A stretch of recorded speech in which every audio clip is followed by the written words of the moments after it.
Selamat pagi semuanya. Kami dari tim PKM Program Studi Sarjana Teknik Sipil akan membagikan tutorial bagaimana mengaduk beton secara baik dan benar. PKM ini dilakukan di lingkungan perumahan Banjarwijaya, Klaster Yunani, RW 07, Kelurahan Cipete, Kecamatan Pinang, Kota Tangerang. Dalam proses pembuatan beton, tim PKM dari Untar memberikan edukasi kepada masyarakat, kepada tukang-tukang, bagaimana kita melakukan proses pengecoran yang baik dan benar. Yang perlu diperhatikan di dalam proses pengecoran ini adalah kita sudah menyiapkan rencana campuran atau mix design dari beton yang akan kita buat.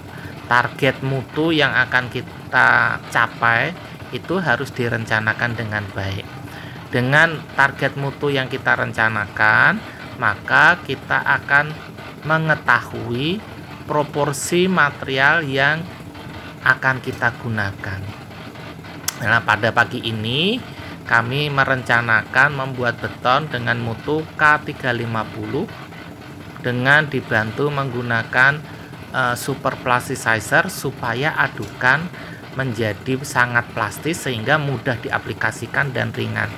Proses pengecoran secara manual ini sangat berat sekali kalau dilakukan dengan tenaga manusia, sehingga perlu kita menggunakan aditif ya untuk proses pengecoran ini sehingga workability-nya menjadi meningkat.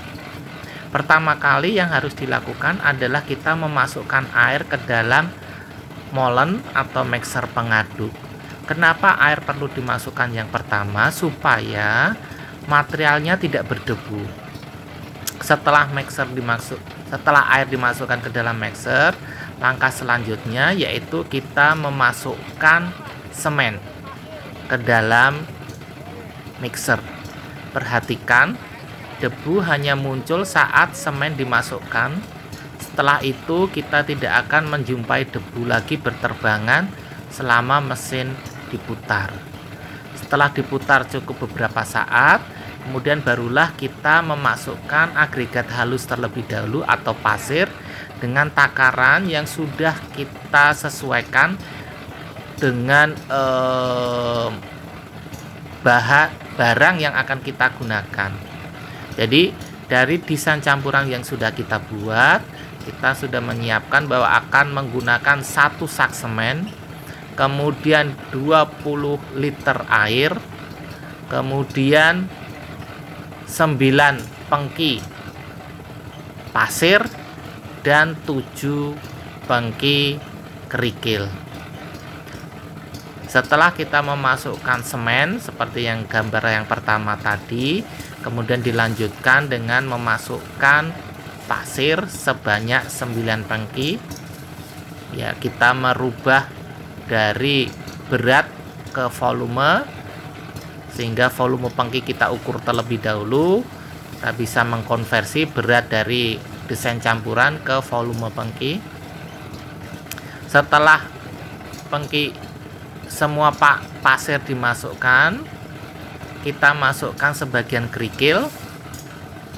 Nah, dalam hal ini setelah kerikil masuk sebagian, kita memasukkan bahan aditifnya untuk menambah workabilitas dari adukan. Aditif ini sebaiknya dimasukkan di pertengahan proses pengadukan supaya kerjanya menjadi maksimal dan menghemat waktu. Biasanya aditif itu dimasukkan di akhir setelah semua material masuk, tetapi sebaiknya dimasukkan di tengah pengadukan supaya aditif ini bisa bekerja dengan baik dan membuat flow yang baik, membuat workabilitas yang baik. Setelah itu baru seluruh material dimasukkan ke dalam mixer pengaduk. Setelah kerikil semua masuk ke dalam mixer, ditunggu beberapa saat sehingga adukan menjadi homogen. Setelah adukan homogen, maka adukan siap dituang ke lokasi pengecoran seperti yang dapat dilihat pada video yang disajikan ini. Proses itu terus berulang sampai seluruh plat lantai selesai dicor. Perhatikan di dalam proses pengecoran tidak boleh ada jeda ya dalam hal ini untuk menghindari terjadinya keretakan. Jadi pengecoran ini dilakukan sekaligus seketika supaya semuanya menyatu, tidak ada keretakan setelah beton mengeras. Satu lagi yang perlu saya sampaikan bahwa dalam penggunaan aditif perlu sekali memperhatikan dosisnya. Dalam hal ini kita menggunakan perbandingan 1% terhadap berat semen. Jadi 1% aditif terhadap berat semen. Jadi kalau semennya 50 kilo, maka kita menggunakan 500 mili atau setengah liter aditif yang dapat kita beli di toko material terdekat.